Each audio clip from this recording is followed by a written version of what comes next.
You all were given an oath downstairs, and that was a general oath, but I need to give you an oath for this specific case. So if each of you will raise your right hand for me, please. Do each of you Right out the gate, notice this detail. No flares, no warning, no flashing lights. That means every single driver was essentially driving blind into danger. Question for you, should that responsibility fall on the officers, or does the blame still rest entirely on the driver? solemnly swear and affirm in the case of the state versus Alexander Castro, you will a true verdict render according to the law and evidence, so help you God? Yes. All right, you can lower your hand. State, thank you. State, do you have any opening statements? Yes. All right, you may proceed. On July 22nd of 2022, Alexandra Cyber was heading home. She had just spent the day with her boyfriend, Josh. They went golfing, they went out to dinner, they went back to Josh's apartment and watched a movie. Her home was her parents' house. In order to get there, she had to go north on 281. While she was on 281, she ran into traffic. Traffic as far as the eye could see. You're going to hear from Officer Morgan. He's a 3-year San Antonio Police Department officer. He was responding to the cause of the traffic. It was a car crash that happened further north on 281. Now, while responding to this car crash, Officer Morgan was notified of another car crash. It happened further south on 281. He was in his patrol vehicle, he got out, and he started walking over. But then he started running because he saw several cars that were very damaged. He ended up talking to 2 of the drivers of those damaged cars. One of those drivers was the defendant, Alexander Castro. Now, while talking to the defendant, Officer Morgan noticed a third vehicle that had been heavily damaged. It was a little further south. He ran. Inside that car was Alexandra Cyber. She was unconscious. She had an open head wound. She was bleeding heavily. She never woke up from that. EMS came and took her to University Hospital. This is the heartbreaking pivot. A young woman's life is gone in an instant. Trials like this aren't just about facts and figures. They're about the devastating human cost. How do you weigh tragedy against responsibility? That's the jury's impossible task. Officer Morgan began his part of the investigation. Now, Officer Morgan's a patrol officer. Whenever there's a potentially fatal crash, patrol officers have to call SAPD's Traffic Investigation Division. They're the experts when it comes to car crashes. They can recreate, they can figure out how this happened. Officer Morgan didn't have any eyewitnesses who could directly say exactly what happened. So all of the drivers that were involved were kept at the scene so that they can talk to TID. But Officer Morgan made a mistake. TID told him to follow up. He didn't. While conducting his investigation, he spoke with the defendant several times. You're going to hear that. He asked why things happened. You're going to hear what the defendant had to say. TID eventually realized that there was no follow-up.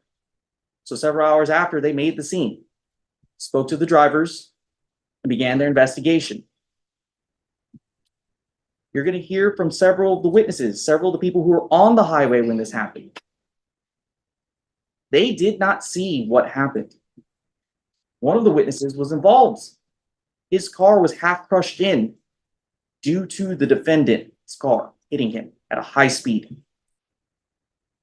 You're going to hear from several 911 callers who saw the traffic, who saw the long line, and decided to exit because that's how far away you could see this. They had enough time to exit. One of the 911 callers saw the defendant's vehicle speed down 281, approaching all the cars that were waiting there in traffic. He didn't see the accident, but he saw the debris fly in the air. He heard the actual crash. You're going to hear from now Sergeant Martinez. She was a detective at the time with TID. She was the primary detective that was investigating this case. She looked at the roadway evidence. She looked at data from both Alexandra's car and the defendant's car. And she was able to calculate and figure out exactly how fast the defendant was going. He was going over 90 miles per hour. Never hit his brakes. Never made any attempt to avoid any of the cars that were so vulnerable there. State's asking you to listen to the evidence. Just think about what we're presenting. Officer Morgan. Over 90 miles per hour. No brakes. No attempt to swerve. That's not just speeding. It screams recklessness. Think about it. If you saw a wall of cars ahead, wouldn't instinct alone force you to slow down? The prosecution is betting the jury sees this as criminal, not accidental. Was disciplined for what happened, for not following up. He was also disciplined for not further investigating. And you'll hear from him why that happened, what happened there. But don't let that failure on Officer Morgan's part cloud you and how reckless the defendant's actions were. So the state's asking you, again, to listen and to judge how reckless his actions were that night. Defense, any opening statements? Oh, may I proceed? Yes. Thank you, Judge. Oh, yeah. This case is a tragedy. It's a tragedy. We have to acknowledge that up front. It is a tragedy. And Alexandra Cyber lost her life as a result of this tragedy. But this tragedy is not a crime. And I'm going to tell you why it's not a crime. And I can agree with some things that Mr. Escobar said, but I disagree with others. I'm going to tell you the whole story about what happened that night. Because I tell you what, I didn't mention that name. Shaina Alassel. You're not going to hear her come as a witness. No criminal case filed against her. But Shaina Alassel is the first domino that caused this chain reaction where Alex drove into a scene of a crash. Shaina Alassel, you're going to see, evidence is going to show that Shaina Alassel argued with her husband. Shaina Alassel drank. Shaina Alassel drove the wrong way on Highway 281. She drove the wrong way up the exit ramp on 281 and had a collision with a vehicle. Shaina Alassel was driving the wrong way on the highway. But for the conduct of Shaina Alassel, the truth is, but for the conduct of Shaina Alassel, Alexandra Cyber wouldn't have been sitting on the highway, parked in that long line of traffic. And here comes the defense strategy. Introduce a new first domino. Shaina Alassel, the alleged wrong-way drunk driver. If the jury buys this chain reaction theory, Castro's role starts looking less like reckless driving and more like being trapped in a disastrous sequence beyond his control. Mr. Escobar talked about. Alexandra Cyber Nice. would still be here. She wouldn't have been sitting in the traffic, but for the conduct of Shaina Alassel. Now, she's not here. She wasn't arrested. Shaina Alassel was driven home to meet her husband that she'd argued with by the police. And I hope she's watching today. I hope she's watching and listening to this, because she's not here to answer for what she did that put that man in the chair there, where the state is trying to convict him of killing somebody. Now, was he driving too fast? Yes, but he was driving too fast on the right way, going the right way down the highway. So that's the first thing. The state talked about causation in the PowerPoint, in the voir dire. They said, but for the conduct of him. That's what they have to prove, but for the conduct of him, Alex. Ms. Cyber would still be alive. But it's but for the conduct of her. But it's not just her. We're not just blaming Shaina Alassel, even though she did get drunk, drive the wrong way on the highway, have a collision, then get driven home by the police. Mr. Escobar talked about the police. Now, they do a difficult job. I used to be a police officer. Dealing with a scene like that is difficult, but they have got a responsibility. The police officers at the scene are the second domino in this chain of events that leads to the unfortunate death of Miss Siebert, because they've got a duty to protect. They've got a duty to warn. And like Mr. Escobar said, they were on scene for approximately, the evidence is going to show, the officers were on the scene for 22 minutes before there was another accident. On the highway, they put out no flares. Everybody's seen an accident on the highway where the police put out flares. They didn't put a police vehicle in the way. They didn't call one of their buddies on the radio to say, hey man, can you go and protect the scene? There's some flashing lights so people don't crash into them. Any of that. No one put on a luminous bright green jacket to say, hey, slow down, slow down. No one did any of that. Now we talk about the definition of recklessness. That's what Alex is charged with. What the police officers did at the scene is the definition of recklessness. It just is. It's the truth. Because you've got to know about a risk. You've got to know about a risk, and then you've got to consciously disregard it. How do we know the officers consciously disregarded a risk that they know about? It's in their policy and procedure manual. And you're going to hear it from the sergeant who used to be a detective. It's one of the basic policies that the police have. One of the first things they do is warn. You go to a scene of an accident and you warn. You make it safe. They didn't do that. They just got focused in on the first accident while traffic was building up, building up, building up, building up, building up, building up for 20 minutes.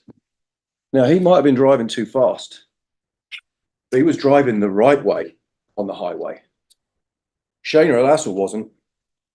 She's the first but for.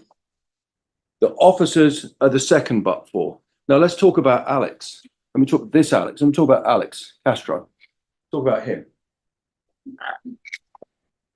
And it's going to happen throughout this trial. And I want you to watch out for it, please. State is trying to turn this into an intoxication manslaughter case. And it's not. He was out for 8 hours before this accident. And you're going to hear from him. You're going to hear from him on the videos talking to the officers. He said, I had 4 beers earlier, man, at the driving range. 8 hours before this happened. They're trying to turn this into an intoxication manslaughter case, and it's not. And they're trying to do that because recklessness is presumed, and they can't prove it. Don't let them do it. It is not. Don't let them play on your emotions so that you turn it into that. It's not. He's got to be judged on whether he was reckless or not. What does reckless mean? Remember what we said about reckless. Reckless is you know of a risk. You know of a risk, and then you say, no, I consciously disregard it, which means I know that traffic is stopped. Traffic is at a standstill in front of me. And this is where we're going to ask you, this is why we picked you guys. This is why I'm got jury, because we're going to ask you to use your common sense when you look at this evidence, because apply your common sense to this. What the state is saying in this charge, this is why he has to be not guilty, because they're saying that he knows that there's this risk, but he disregards it. So they're saying that he's driving, the state's just said in opening that he's approximately driving 90 miles an hour. He's driving too fast the right way down the highway. So if he's disregarded the risk that he knows is ahead, remember, they've got to prove, and you swore an oath a minute ago. The judge gave you the oath. You swore to follow the law and the evidence. This is the last thing I'm going to leave you with. If you follow that oath, you've got to swear to follow the oath, to look at the law, which is that Alex Castro was aware of a risk and he consciously disregarded it. It doesn't make any sense, because you're saying, this prosecutor's saying he's doing 90 miles an hour and he's driving into a brick wall, because that's what they're saying.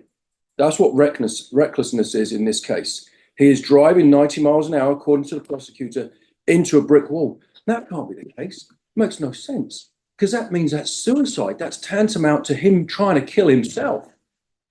Common sense says that. If you are driving at the speed Mr. Escobar says he is, and you're driving into parked traffic, you're trying to kill yourself. Sustained. You're trying to kill yourself.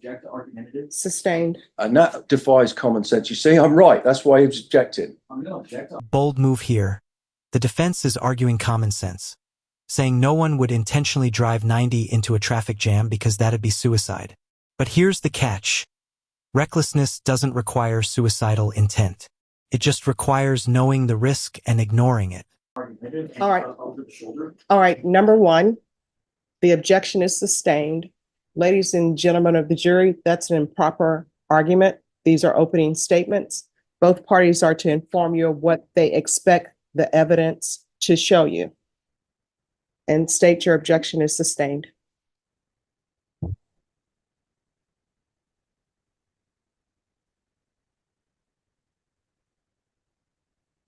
So I want you to think about why this happened.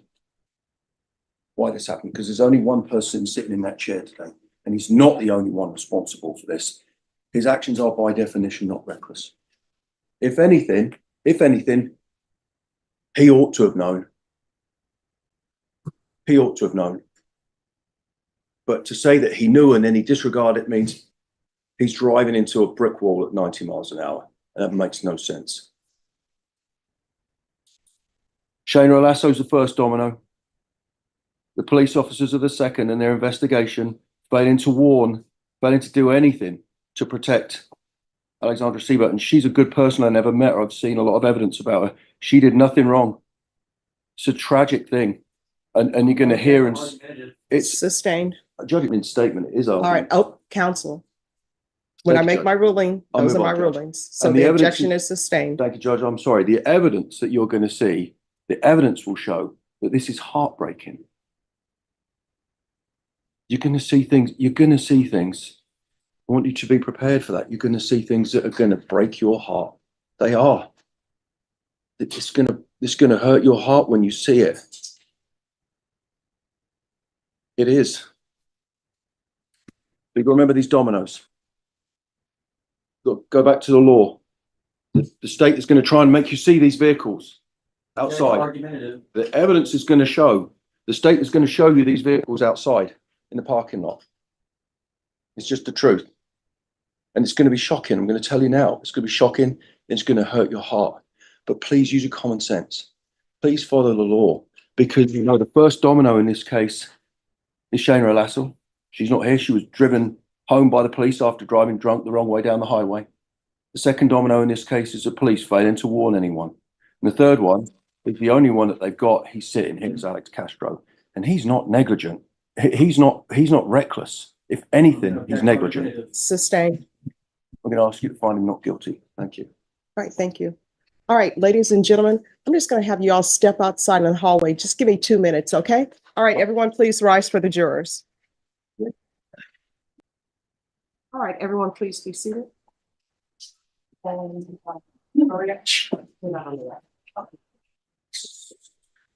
All right. So this is what I want to tell both sides. I understand sometimes passions run high, and that everyone is trying to advocate their side. But this is what is not going to happen. And I want people to hear me and internalize what I'm saying. Number one, there are going to be legal objections. I'm going to hear the legal objection and I'm going to make my ruling. And once I make my ruling on the legal objection, there is not going to be a comeback at me that is a response that is not legal.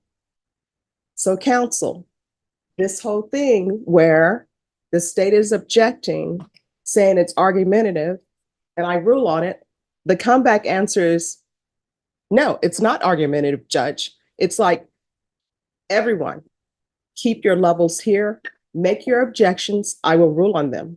Once I rule on the objection, guess what? That's my ruling. Unless you have something new for me to hear, that's my ruling. And if you feel that my ruling is not correct, then that's what the Court of Appeals are for. That's what the Fourth Court is for, the 13th Supreme Court, wherever you want to take it. But I will tell you what I discovered in my experience trying both as a prosecutor and a defense attorney. The jurors just want to be here. They want to hear what the story is and hear what the facts is. But if there's this back and forth where people are tending to get into the point where it's disrespectful, then we're going to be in a different place and I'm going to respond differently. So in this court, I like everyone to treat everybody with kindness and respect, because that's the way you don't have tempers flaring. Because all the cases in felony court, these are very serious cases where potentially sometimes people are looking at prison. The judge steps in as referee. Notice how he resets the tone, reminding everyone this isn't theater, it's justice. But here's the irony. For the jury, all this back and forth is part of the story. How attorneys argue can sway hearts just. Have complainants' families who may be upset. I don't want their tempers to flare.